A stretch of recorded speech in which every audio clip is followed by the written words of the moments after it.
আসসালামু আলাইকুম। আজকে আমি রসগোল্লা বানিয়ে দেখাবো। এর জন্য একটা প্যানে নিয়ে নিলাম 1 লিটার দুধ। আমি অপেক্ষা করব দুধটা ফুটে ওঠা পর্যন্ত। এখন একটা গ্লাসে নিয়ে নিলাম 2 টেবিল চামচ ভিনেগার। এর সাথে অ্যাড করব 2 টেবিল চামচ পানি। দুধটা ফুটে উঠলে চুলা বন্ধ করে দিব আর ভিনেগার মিশ্রিত পানি অল্প অল্প পরিমাণ দিয়ে দিব আর প্যাচুলার দিয়ে নাড়তে থাকবো। যখন দেখবো পানি আর ছানাটা আলাদা হয়ে গেছে তখন আমি এটাকে ঠান্ডা পানি দিয়ে ধুয়ে ঝুলিয়ে রাখবো 2 ঘন্টা। এখন নিয়ে নিব 2 টিস্পুন ফ্লাওয়ার,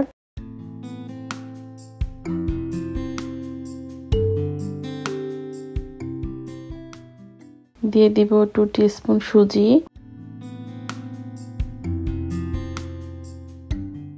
এর সাথে অ্যাড করব 1 টেবিল চামচ পাউডার মিল্ক, দিয়ে দিব 1 টেবিল চামচ সুগার, এর সাথে আরো অ্যাড করব 2 চিমটি বেকিং পাউডার। এখানে সোডা দেওয়া যাবে না, পাউডারটাই দিতে হবে। এখন শুকনো উপকরণগুলো আমি ভালোভাবে মিশিয়ে নিব।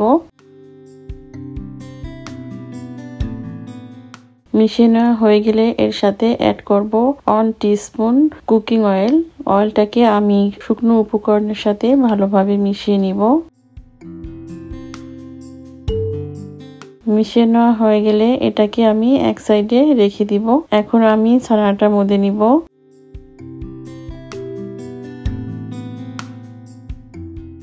আমার ছানাটা মদা হয়ে গেছে। এখন আমি শুকনো উপকরণের সাথে ছানাটা ভালোভাবে মিশিয়ে নিব।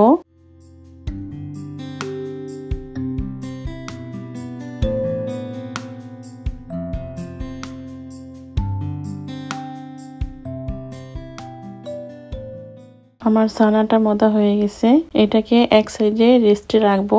এখন একটা প্যানে দিয়ে দিলাম 2.5 কাপ চিনি,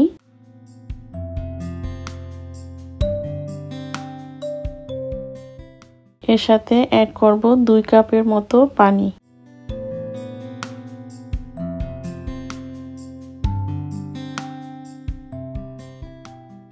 আর ফ্লেভারের জন্য দিয়ে দিব কয়েকটা এলাচ। এখন আমি ঢাকনা দিয়ে ঢেকে অপেক্ষা করব ফুটে ওঠা পর্যন্ত। এখন আমি মিষ্টিটাকে বানিয়ে নিচ্ছি। আমি প্রথমে লিচি কেটে নিচ্ছি যেন সবগুলো মিষ্টির সাইজ সমান হয়। মিষ্টির গায়ে কোনো ক্র্যাক বা ফাটল যেন না থাকে সেই দিকটা খেয়াল রাখতে হবে। যদি দেখেন ফেটে গেছে তাহলে 2 টেবিল চামচ নরমাল টেম্পারেচারের মিল্ক দিয়ে এটাকে আবার মধে নিতে পারেন।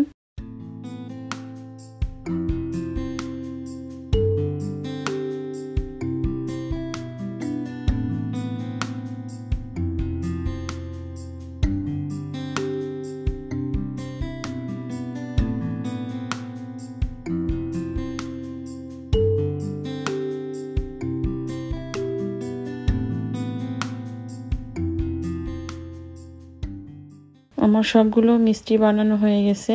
এখন এই ফুটন্ত শিরার মধ্যে মিষ্টিগুলো দিয়ে দিব।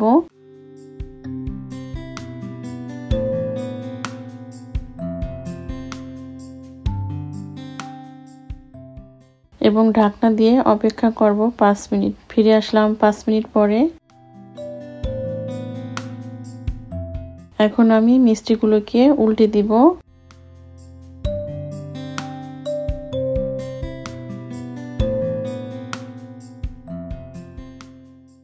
এখন পানি দিয়ে দিব 1 কাপের মতো, আর এই সময় গরম পানি দিতে হবে।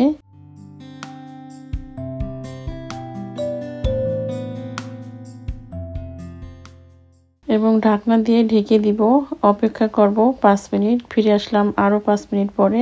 আবার আমি মিষ্টিগুলোকে একটু নেড়ে দিব।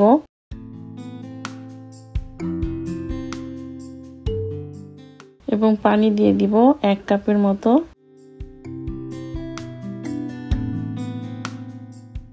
এবার আমি ঘড়ি ধরে অপেক্ষা করব 10 মিনিট। ফিরে আসলাম 10 মিনিট পরে।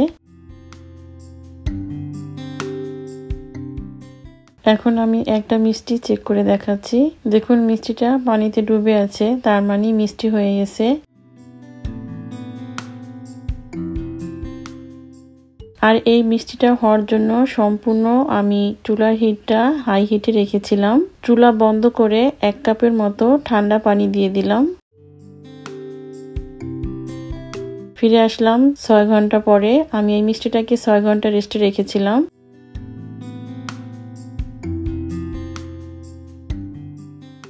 আজকে এ পর্যন্তই, ফিরে আসবো আবার নতুন কোনো রেসিপি নিয়ে ইনশাল্লাহ।